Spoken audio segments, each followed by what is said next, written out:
આજનો ઓડિયો પરમપિતા પરમાત્માને શરણે સમર્પિત કરું છું. આપ સૌની શુભેચ્છા અમારા પર બની રહે તેવી અભ્યર્થના સ.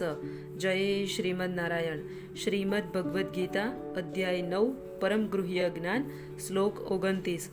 હું ન તો કોઈનો દ્વેષ કરું છું કે ન તો કોઈનો પક્ષપાત કરું છું. હું સર્વ પ્રત્યે સંભાવયુક્ત છું. પરંતુ જે મનુષ્ય ભક્તિભાવે મારી સેવા કરે છે તે મારો મિત્ર છે, મારામાં અવસ્થિત હોય છે અને હું પણ તેનો મિત્ર છું. અહીં એવો સવાલ થઈ શકે છે કે જો કૃષ્ણ સહુ કોઈ પ્રત્યે સમભાવી છે અને તેમનો કોઈ ખાસ મિત્ર નથી, તો પછી તેમની દિવ્ય સેવામાં સદા મગ્ન રહેનારા ભક્તોમાં તેઓ શા માટે વિશેષ ભાવ ધરાવે છે? પરંતુ આ કંઈ ભેદભાવ નથી, એ તો સ્વાભાવિક છે.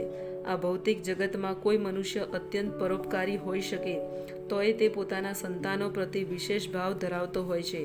ભગવાનનું કહેવું છે કે કોઈ પણ જીવ, ભલે તે ગમે તે યોનિનો હોય, તેમનો પુત્ર છે. તેથી તેઓ દરેકે દરેક જીવને જીવનની સઘળી જરૂરિયાતો ઉદારતાપૂર્વક પ્રદાન કરે છે. મેઘ જેમ જળની વર્ષા ખડક, જમીન કે જળમાં એમ સર્વત્ર કરતો હોય છે, એમ ભગવાન તેમની કૃપા સર્વત્ર વરસાવે છે. પરંતુ તેઓ પોતાના ભક્તો પ્રતિ વિશેષ ધ્યાન આપે છે. અહીં એવા જ ભક્તોનો ઉલ્લેખ થયો છે જેઓ હર હંમેશ કૃષ્ણ ભાવના મૃતમાં રહેતા હોય છે અને તેથી તેઓ સદા કૃષ્ણમય દિવ્ય અવસ્થામાં હોય છે. કૃષ્ણ ભાવના મૃત આ શબ્દ જ એવું સૂચવે છે કે જેઓ આવી ભાવનામાં રહેલા છે તેઓ ભગવાનની દિવ્ય ચેતનામાં અવસ્થિત આધ્યાત્મિકવાદી જીવો છે. ભગવાનને અહીં સ્પષ્ટ કહી રહ્યું છે કે મયી તેઓ મારામાં અવસ્થિત છે. પરિણામે ભગવાન પણ સ્વાભાવિક રીતે તેમનામાં અવસ્થિત છે. આ તો અરસપરસ છે. આનાથી એવા વચનો સ્પષ્ટ થઈ જાય છે કે જે કોઈ જે મુજબ મારે શરણે આવે છે તે પ્રમાણે હું તેની સંભાળ રાખું છું. આ દિવ્ય આદાન પ્રદાન સંભવે છે કારણ કે ભક્ત અને ભગવાન બંને સભાન હોય છે. જ્યારે હીરો સોનાની વીંટીમાં જડવામાં આવે છે ત્યારે તે અત્યંત સુંદર દેખાય છે. આનાથી સોનાનો મહિમા વધે છે અને સાથે સાથે હીરાની મહત્તા પણ વધી જાય છે. ભગવાન તથા જીવ નિત્ય ચમકતા રહે છે અને જ્યારે કોઈ જીવ ભગવાનની સેવામાં પ્રવૃત્ત થાય છે ત્યારે તે સુવર્ણ સમો દેખાય છે. ભગવાન હીરા સમાન છે અને તેથી આ સંયોગ અચ્યુતમ છે. શુદ્ધ અવસ્થામાં રહેલા જીવો ભક્ત કહેવાય છે. પરમેશ્વર પોતાના ભક્તોના પણ ભક્ત બની જાય છે.